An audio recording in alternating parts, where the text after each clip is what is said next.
underneath the molding, so that will hold on to it. Then I can glue it along the length of the molding.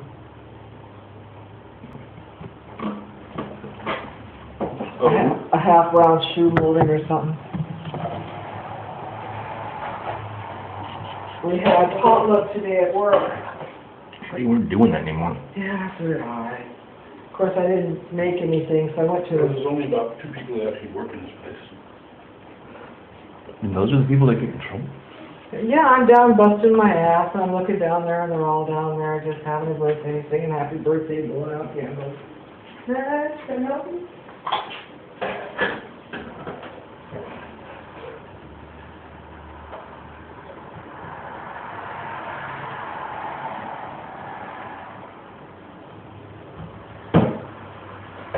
Fucked up world.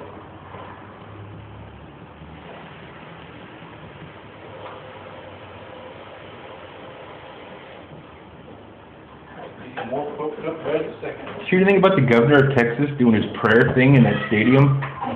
Or they're getting a whole stadium. I'm assuming it was the Houston Texans stadium. It was a big football stadium in Houston.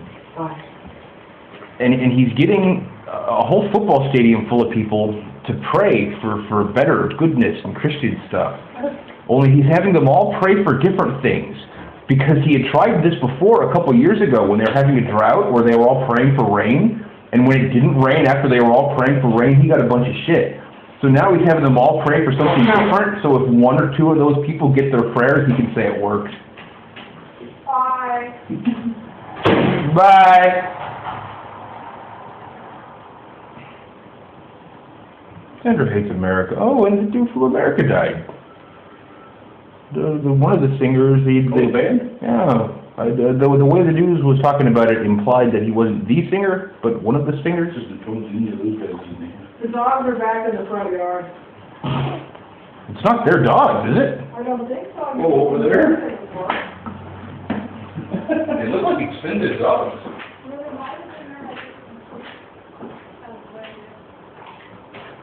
See the black ones? Are these the dogs from over here? I've never seen them. Oh, I didn't like that either. They were, when I walked out, they were right in the middle of the intersection. Dogs like that don't be killed.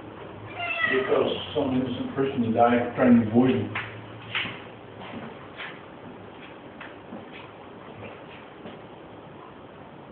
Look right at home. I don't know that they're not their dogs. I've just never seen them before.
I know, your kitty. Your kitty. Yes, you are.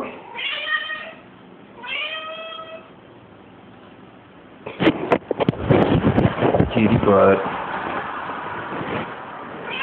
Kitty butt.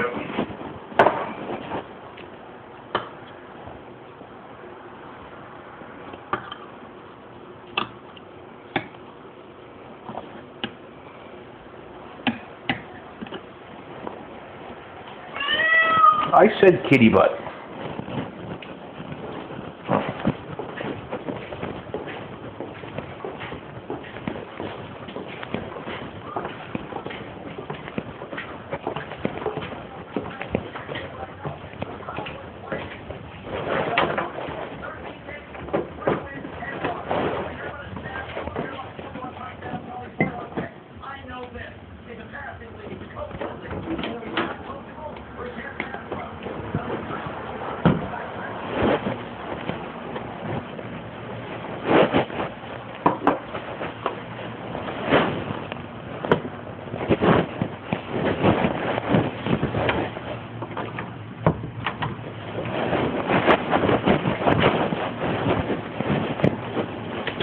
Magnetic device in itself.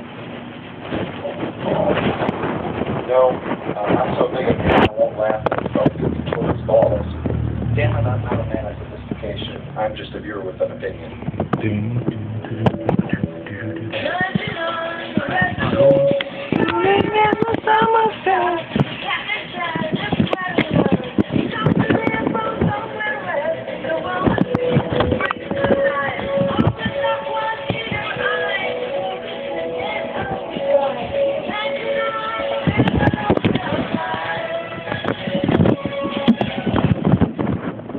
The episode begins with Picard being beamed to the sick bay with a big wound on his chest. He soon dies, but not, as you might expect, because he was shot in the chest, but because the weapon screwed up his artificial heart. Wow, what a stroke of luck for the bad guys. If Picard had a real heart, they'd have to use some even more advanced technology, like bullets. So Picard appears in some other strange place. It's all white with no substance to it, and kind of like country music. He strides towards a figure bathed in light, only to discover it's Q. Damn. If everyone who dies is greeted by their worst enemy in judges' robes, it's no wonder cadavers crap themselves. Naturally, Picard protests Q's assertion that he's dead, although Q doesn't exactly help matters by claiming he's God. I mean, come on. God's not going to have a receding hairline. To try to convince him, Q summons Picard's dead father, who, like all loving parents, stands there and berates him for joining Starfleet instead of staying home and stepping on grapes. Jean-Luc, I told you not to go running off to that academy. I told you that Starfleet would bring you to a bad end. But you wouldn't listen. Now look at you. Dead before your time. What? Picard's bio says he was born in 2305, which puts him in his mid-60s. Yeah, it's the future and all that, but even then, mid-60s isn't exactly the prime of life anymore. Just look at Michael Jackson. He died at age 50, and that was a man who was made of 40% post-consumer products. Picard dying at 64 is tragic, sure, but to hear him talk, you'd think Picard was some 20-something who hit a tractor-trailer at 200 miles an hour because he was concentrating on lighting his crack pipe. After all these years, even now, you manage to disappoint me, Jean-Luc. Oh, wow. Any of you out there who think your parents are way too hard on you, set impossible standards, well, know that there's one person out there who's even worse off than you.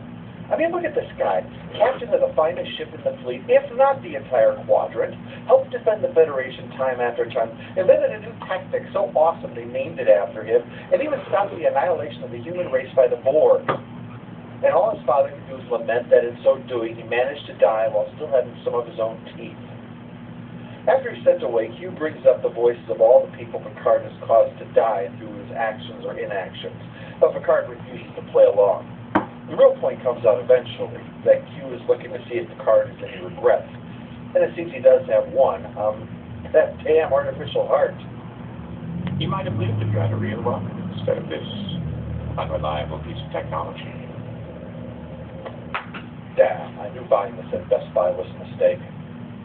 We're reminded of how he got it in the first place, as told in Samaritan Snare, that he started a fight with some Nausicaans and got stabbed in the back. If he hadn't been such an idiot back then, he wouldn't have wound up in this mess. Incidentally, quite a nice little bit of continuity, keeping Picard's bizarre laugh he mentioned back in Smurf and the Snare.